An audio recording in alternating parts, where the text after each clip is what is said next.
Hi AOS, Chef Zena here. I miss seeing everyone. Today we are baking. I'm going to show you how to make the base scone recipe, and then you can add in a variety of mix-ins. Scones was a request from two of our students, Molly, Kate, and Mac. The term scone differs depending where you live. English scones are more similar to an American biscuit, and they're often topped with butter, clotted cream, and jam. American scones are sweeter and heavier, and they're usually not topped with butter because there's so much butter in the recipe. The base scone recipe will make your scones moist and soft inside, crumble on the edges, and buttery and flaky. Using the base, you can build your own scones and be super creative. You can put chocolate chips, berries, bananas, apples and cinnamon, pumpkin for a sweet flavor, or for a savory flavor, you can add herbs and cheeses. There are 7 base ingredients to the base scone recipe. 2 cups of all-purpose flour, spooned and leveled, a half a cup of white sugar, 2½ teaspoons of baking powder. Scones are leavened with baking powder. This is what lifts them. You'll need a half a teaspoon of salt. Salt adds the flavor. You need a half a cup of butter. Butter's responsible for the flakiness and the flavor. It crisps the edges and the rise. You'll need a half a cup of heavy cream. You can use buttermilk if you would prefer a tangy flavor. Thinner liquids such as a plain milk or a soy product change the flavor and appearance. The thinner liquid makes it dry, bland, and will flatten your scone. You'll need 1 egg. Your egg adds flavor, lift, and structure to the scone. Since I'm making a sweet scone, I'm going to add a teaspoon of vanilla extract, but if you're making a savory one, you don't want to add that. And mix-ins, I have cranberries and oranges, so I'm using the zest of 1 orange, and I'm using a cup of frozen cranberries, but you could use fresh or dried. For a crunch on the top, I'm using 1 tablespoon of sugar in the raw, and for my glaze, I'm going to use 1 cup of powdered sugar and 2 tablespoons of fresh orange juice.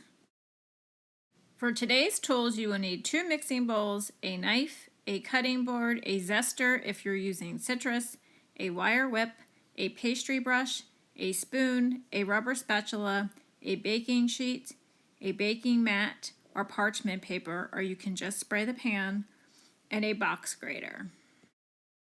The key to your scone recipe is all of your ingredients must be cold. I'm going to return these cranberries to the freezer while I make the dough. Our scone dough must be cold in order to prevent the spreading. You want to take frozen butter, and you want to take your box grater and place it on wax paper and take the frozen butter and grate it going back and forth. When all the butter is grated, lift up your box grater and remove all of your butter onto the wax paper. Place your wax paper on your dish and place your dish in the freezer while we continue with the dough. You want to wash your orange and using the paper towel dry it completely. Using your zester, you want to go back and forth over your orange, removing the zest. The zest of 1 orange. To your mixing bowl, add your flour, your white sugar, your baking powder, your salt, and your orange zest into the bowl. Whisk together your dry ingredients until well combined. Remove the butter from the freezer and add it to your bowl with your dry ingredients. Combine your butter into your flour mixture with a pastry cutter, 2 forks, or as you can see, I use my hands. You want to continue to crumble pea-sized clumps. We're going to take this and I'm going to place this into the refrigerator. So while I am mixing my liquid ingredients, this stays nice and cold. Next, we're going to mix our cold ingredients. So we want to take our egg, and then we want to add our cream and our vanilla. And we want to whisk this until it is completely mixed.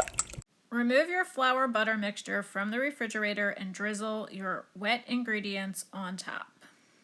Add in your cold mix-in ingredients.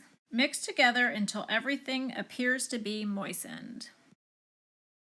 Pour onto a floured counter or cutting board. With floured hands, work the dough into a ball as best as you can.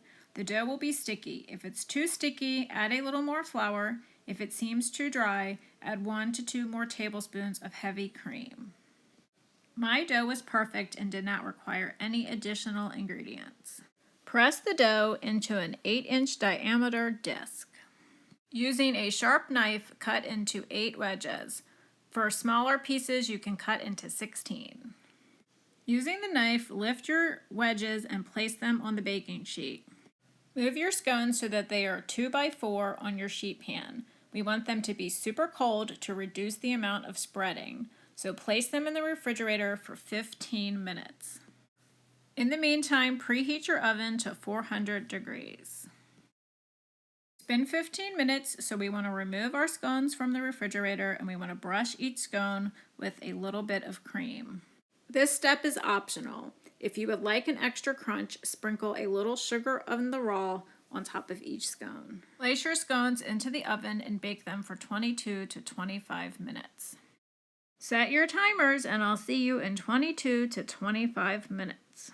The scones are done when they are golden brown around the edges and lightly browned on top.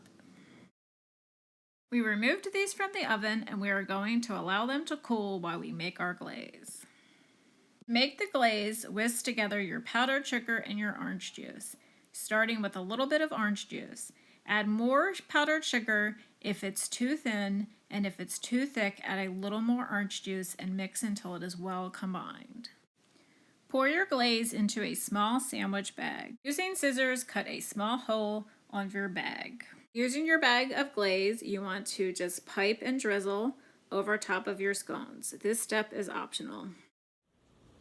So here is our cranberry orange scone.